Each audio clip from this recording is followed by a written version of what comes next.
আসসালামু আলাইকুম প্রিয় ভিউয়ার্স, শুভ দুপুর। দেখতে থাকুন এবং সাথেই থাকুন প্রিয় বন্ধুগণ।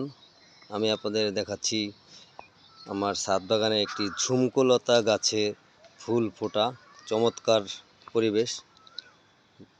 দেখুন এই যে ফুল ফুটেছে, অনেক ফুল ফুটেছে, চমৎকার দেখতে, সর্বোপরি অসাধারণ। এই যে কলিগুলো, এই কলিগুলো আগামীকাল ফুটবে। এই কলিগুলো আগামীকাল ফুটবে। এই ফুলের বিশেষত্ব হচ্ছে এই ফুলগুলো ফোটার পরে একদিনই থাকে, পরের দিন আবার ঝরে পড়ে যায়। তো আমি এই ঝুমকোলতা গাছটি সংগ্রহ করেছিলাম আমার প্রিয় বন্ধু রেজা শামীম জাজিরার, ওর বোনের জাজিরার বাড়ি থেকে। ওর বোনের কাছ থেকে জানতে পেরেছি তিনি সংগ্রহ করেছেন। ওর আরেক বোন কানাডায় থাকে, সেখান থেকে নিয়ে এসেছিল এই গাছের চারা।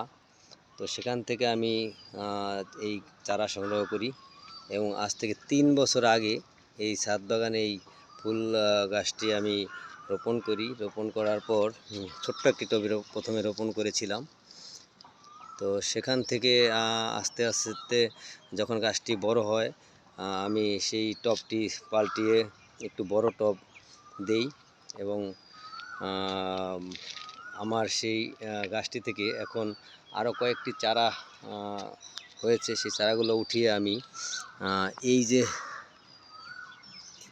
টবে সংগ্রহ করছি 3টি চারা আরও। তো সর্বোপরি চমৎকার একটি ফুল। এই বড় কলিগুলো আগামীকাল ফুটবে, অসাধারণ, সর্বোপরি অসাধারণ। এই ফুলের টবের ভিতরে আমি আরও একটি গাছ রোপণ করেছি, সেটি হচ্ছে দুন্দুল গাছ।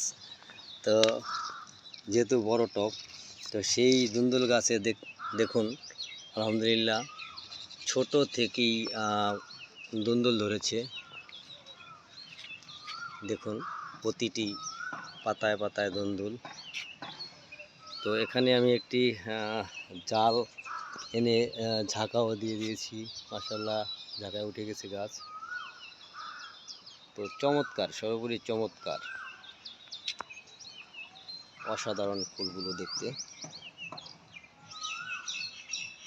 তো প্রিয় ভিউয়ার্স, আমার ছাদ বাগানে আরও কিছু গাছের চারা রয়েছে। এগুলো হচ্ছে এই চারাগুলো হচ্ছে লেবু চারা। তো এটা হচ্ছে আনার। দেখুন কি পরিমাণ আনার ধরেছে। আমি আনার খাওয়ার পরে নিজে সেই আনারের দানাগুলো আমি টবে লাগিয়েছিলাম। সেই গাছ থেকে আনার, এই গাছটির বয়সও 3 বছর। গত বছর আনার খেয়েছি মাশাআল্লাহ। তো আরও কিছু গাছ রয়েছে। এই হচ্ছে বোম্বাই মরিচ গাছ, আলহামদুলিল্লাহ। এই হচ্ছে বোম্বাই মরিচ গাছ। দেখুন কি পরিমাণ মরিচ ধরেছে, দেখুন মাশাআল্লাহ মাশাআল্লাহ, অনেক মরিচ ধরেছে। টবে লাগিয়েছি এই গাছগুলো। তো আমি একটু গাছ প্রিয়, তাই বিভিন্ন গাছের চারা, এই মরিচ চারা, অর্থাৎ দেখুন কি পরিমাণ মরিচ ধরেছে।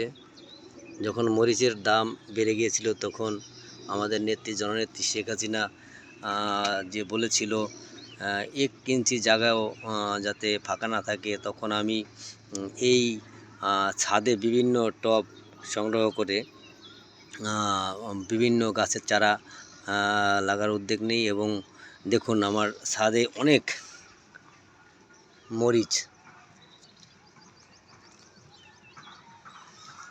প্রতিদিন এখান থেকে মরিচ ছেঁড়া হয়। তারপরে কি পরিমাণ মরিচ ধরেছে, আলহামদুলিল্লাহ আলহামদুলিল্লাহ। এটা হচ্ছে বারায়া মরিচ, মাশাআল্লাহ অনেক মরিচ ধরেছে। এখান থেকে কিন্তু প্রতিদিন ছেঁড়া হয় মরিচ, 2-4টি প্রতিদিন ছেঁড়া হয়, তারপরেও আলহামদুলিল্লাহ পেকে গিয়েছে মরিচ। এই হচ্ছে কমলা গাছ। এই কমলা গাছও কমলা খাওয়ার পর যেই দানা, সেই দানা লাগিয়েছিলাম। এটা হচ্ছে মালটা গাছ। এই মালটাও আমি সেই দানা থেকেই গাছ লাগানোর পরে জন্মেছে, সেই গাছই বড় হয়েছে ধীরে ধীরে। তো ধন্যবাদ বন্ধুরা, যদি আপনাদের ভালো লেগে থাকে অবশ্যই লাইক, কমেন্ট এবং শেয়ার করবেন এবং আমাকে নতুন নতুন ভিডিও বানাতে উৎসাহিত করবেন। খোদা হাফেজ, আসসালামু আলাইকুম।